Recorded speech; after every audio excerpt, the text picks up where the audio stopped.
Sentient, कितने लोगों को ये वर्ड पता है? पहले तो ये बताओ। देखो, सेंटिएंट का मतलब ये होता है जो पेन को फील करे, इमोशंस हो, ठीक है, सफरिंग्स फील करता हो, उसको हम सेंटिएंट कहते हैं। So we are sentient and so are the animals, है कि नहीं ऐसा? तो क्या एनिमल एथिक्स नहीं होना चाहिए? जब हम एनवायरमेंट की बात कर रहे हैं तो क्या हम एनिमल एथिक्स पे बात नहीं करेंगे? क्यों भाई, करेंगे कि नहीं करेंगे? तो बेसिकली हम इसमें देखते हैं कि एनिमल्स के साथ ट्रीटमेंट कैसा होना चाहिए। मैं छोटा सा एक एग्जांपल देता हूं। आज सुबह सुबह मैं दवाई पिला के आया हूं अपने खरगोश को, उसके पैर में मुझे लग रहा है चोट लगी हुई है। तो यदि आप बात करें तो हमें बहुत छोटी छोटी सी चीजों पे ध्यान देना पड़ेगा। एक तो ये मोरल कंसीडरेबिलिटी है हमारी, टू अंडरस्टैंड देयर सेंटियंस, है ऐसा कि नहीं है? यदि हम उनके दुख को नहीं समझ पाएंगे तो हम समझ ही नहीं सकते। आप गौर करो, भगवान बुद्ध ने जब देखा है कि एक तीर लग गया तो उसको पुचकार रहे थे कि उसको कष्ट नहीं होना चाहिए, यही था ना? तभी तो पता लगता है कि हाँ भाई, कुछ लोग ध्यान देते हैं इस चीज पे। आप लोगों ने देखा होगा, कुछ चिड़िया यदि गिर जाए आपके घर में तो उसको पानी वानी पिलाते हो, दाना वाना खिलाते हो, तब तक उसको बचाते हो जब तक कि वो उड़ के चली ना जाए। करते हो? पहले घरों में जो पंखे लगे होते थे, सीलिंग फैन, उसमें गौरैया आके अंदर अंडे दे देती थी, और हमारी अम्मा स्ट्रिक्टली मना करती थी कि जब तक गौरैया के अंडे इसमें हैं तब तक पंखा तुम लोग नहीं चलाओगे। भले ही 3 महीने 6 महीने अपना ऐसे हाथ पंखा लेकर के घुमाओ, लेकिन उस पंखे को नहीं चलाओगे आप। ये था कि नहीं था हमारे यहां? तो ये सेंटियंस की समझ हमको होनी चाहिए, उनके सेंटियंस की समझ हमको होनी चाहिए, है कि नहीं है? तो दूसरी बात, we must respect animal rights according to Tom Regan. Tom Regan कहते थे कि एनिमल या animals possess inherent rights, right to life, right to freedom from exploitation, वैसे ही जैसे हमारा होता है। इसीलिए आप लोग गौर करो, कानून बनते हैं। आप कछुआ घर में नहीं पाल सकते हो, आप हिरन घर में नहीं पाल सकते हो, ठीक है कि नहीं? ठीक है ऐसा।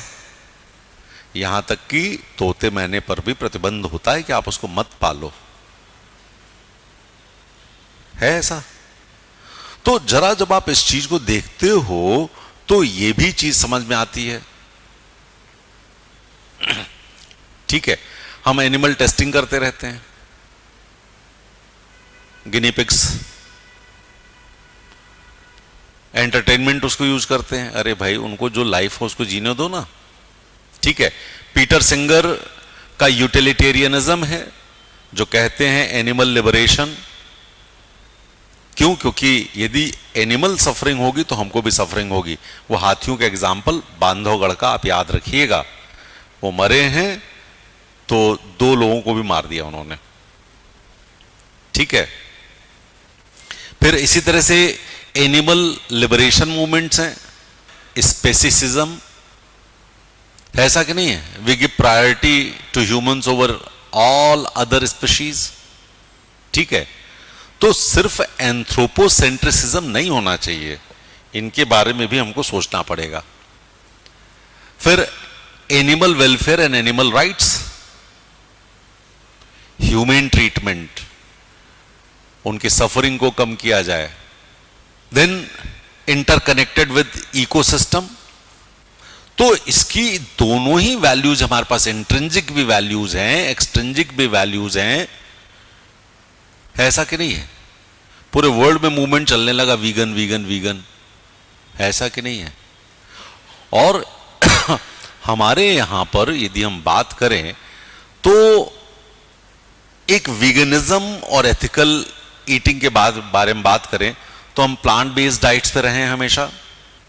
इसके अलावा article 48A wildlife protection, environment protection, article 51A G, ये हमारी ड्यूटी है to protect animals, promote compassion and prevent cruelty. इसी तरह से कुछ कानून बनाए गए, PCA बनाया गया, prevention of cruelty against animals, wild life protection act 1972। इसी तरह से हमने इंस्टीट्यूशंस में animal welfare board of India बनाया, AWBI। कुछ NGOs बने हमारे यहाँ, ठीक है। और यहां तक ये स्थिति यदि आप बाहर जाकर किसी कुत्ते को मार दो तो आपको मुकदमा चल जाएगा। उनको पर्सन तो नहीं माना, लेकिन सुप्रीम कोर्ट का आदेश है कि they have the right to life, but they were not given explicit personhood और ह्यूमनहुड, ठीक है।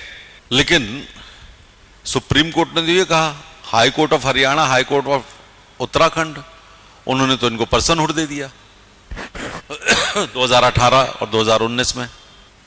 कुछ लोग कहते हैं कि we do it, we kill it, we eat it because of our cultural practice, religious practice.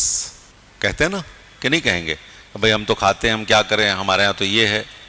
Then it gives us our religious और communal या कम्युनिटी आइडेंटिटी। लेकिन लोग कहते हैं नहीं भाई, अभी तो अब हमारे पास इसके ऑल्टरनेटिव्स आ गए हैं, आप वो क्यों नहीं कर लेते हैं। लोग कह रहे हैं भाई एनिमल सेंटियंस पे ध्यान दो, ऑल्टरनेटिव्स पे ध्यान दो। मैंने कहा ना, यूएस में हमको उन्होंने जो ऑमलेट दिया वीगन, वो प्लांट बेस्ड एग्स थे। वहां शुरू हो सकता तो यहां क्यों नहीं शुरू हो सकता है। और हमारी आइडेंटिटी इस बात से तो नहीं है कि हम अंडे खाएं या मुर्गा खाएं या बकरा खाएं या कुछ और खाएं, ठीक है। तो ये कुछ इश्यूज हैं। इशू ये भी है कि भाई कल्चर और एनिमल राइट्स में क्या होना चाहिए, इशू ये भी है कि एनिमल रिसर्च में यूज होना चाहिए कि नहीं होना चाहिए, ठीक है। लेकिन इसमें एक 4R है एनिमल रिसर्च का, जिसको हमें ध्यान देना चाहिए। रिहैबिलिटेशन, रिप्लेसमेंट, रिप्लेसमेंट मतलब इसकी जगह किसी दूसरी चीज का इस्तेमाल करके देखो। रिफाइनमेंट, ताकि उसको मिनिमम पेन हो। और रिडक्शन, कि कम से कम एनिमल्स में ज्यादा से ज्यादा हमें रिजल्ट मिल जाए। तो ये 4R ध्यान रखिएगा, ठीक है। एक डिलेमा और है हमारे, और वो है ह्यूमन वाइल्ड लाइफ कॉन्फ्लिक्ट का। तो हमारी गलती हर जगह, हमें उनको प्रोटेक्ट करना पड़ेगा, ठीक है। और ये सिर्फ इसलिए हो रहा है क्योंकि एनवायरमेंटल डिग्रेडेशन हो रहा है, ह्यूमन एनिमल इंटरैक्शन बढ़ गया है, इंटरनेशनल ट्रैवल शुरू हो गए एनिमल्स के। आपको पता है यूएस में फ्लाइट्स में भी आप अपने डॉग्स को लेके जा सकते हैं। यूएस में आप रेस्टोरेंट में अपने डॉग्स को लेके जा सकते हैं, पेट्स को लेके जा सकते हैं, कोई मना ही नहीं है। वो सर्विस डॉग्स होते हैं, उनके बिना आपकी जिंदगी नहीं चलती है। और वहां पे तो किसी भी एनिमल को वो कहते हैं ये हमारा अपना है, ये हमारा इमोशनल सपोर्ट है। मतलब कई लोग तो सांप को लेके पहुंच जाते हैं रेस्टोरेंट में खाने के लिए, बाकी लोग देख रहे हैं, लेकिन वो सांप भी ट्रेंड है, वो कहीं दूर तो जाते नहीं। हमने कभी किसी कुत्ते को भौंकते नहीं देखा वहां पे। जैसे हमारे तो लपक जाते हैं ना किसी के ऊपर, वहां बिल्कुल नहीं लपकते, एकदम आप निकलिए उनके बगल से, वो आपको देखेंगे, निकल गए आप उनको मत छेड़ो, बस उनकी ट्रेनिंग होती है इस तरीके से, ठीक है कि नहीं, ठीक है। तो ये भी चीजें हमको देखनी है कि भाई हम किसी भी तरीके से इसको देखें। अब यदि हम इंडिया को देखें और एनिमल्स को देखें तो आप जरा गौर करिए, हमारे यहां मिनिमल एनिमल सफरिंग को रखा जाता है। हम आपको याद दिला दें, पता नहीं आपको याद है, आपको पता भी नहीं होगा, खैर हमारे घर में गाय, भैंस, बैल ये सब पाले जाते थे। और यदि गाय बीमार हो गई, बैल बीमार हो गया, तो उसके गले में जो रस्सा बांधते थे वो हम खोल देते थे। समझ गए मेरी बात को, उसको खोल देते थे। क्यों? क्योंकि यदि मर गई तो गो हत्या का पाप अपने को लगेगा, दवाई। और आपको हम बता दें, जब गाय बैल भाई बिकते भी थे तो महिलाएं और बच्चे रोते थे उस गाय बैल को लेकर के, यार ये तो इसको बेचने जा रहे हैं। और यदि मर जाए तो फूट फूट के रोते थे। ये हमारे कल्चर का पार्ट रहा है, यार ये बाहर जा रहा है, बिक रहा है, बिकने जा रहा है। और दूसरी बात, गाय यदि बूढ़ी हो जाए तो बेचते नहीं थे, बोले यहीं रही, खाए, क्या फर्क पड़ रहा है, चारा ही तो खा रही है, ठीक है। घर के आंगन में एक घड़ा रखा रहता था इतना बड़ा, जितने लोग खाना खाते थे जो बचता था वो उसमें डाला जाता था, और उनके चारे में दिया जाता था, खाना खराब नहीं होना चाहिए उसके लिए है वो। हर चीज हमारे यहाँ सेफ थी। गाय की रोटी सबसे पहले बनती थी कि नहीं बनती थी? आखिरी रोटी कुत्ते की होती थी कि नहीं होती थी? क्या एनिमल के लिए हम लोग सोचते नहीं? हमारा कल्चरल ट्रेडिशन रहा है। और किसके यहाँ बनी? गाय के लिए पहली रोटी और कुत्ते के लिए आखिरी रोटी। किसी धर्म में और कहीं पर ये बनता है क्या? नहीं बनता। ठीक है। और ये जो चीजें हैं हम लोगों ने, जानवरों के लिए भी दवाइयां आयुर्वेद में हैं, है कि नहीं है? है ना, जानवरों की दवाइयां आयुर्वेद में। ठीक है। देन कम्युनिटी पार्टिसिपेशन होता था। यदि कोई किसी के गाय बैल लेके जाता तो उसको उतना ही प्यार करता था जितना कि वो उसका मालिक करेगा। छोड़ते थे कि नहीं छोड़ते थे? और नॉन वायलेंस अगेंस्ट एनिमल्स, ये हमारे सिद्धांत रहे हैं कि नहीं रहे हैं? रहे हैं। कुत्ते को मत मारो, बिल्ली को मत मारो, इसको मत मारो, उसको मत मारो, सांप को मत मारो। हम तो कहां तक चले गए, ऐसा कि नहीं है?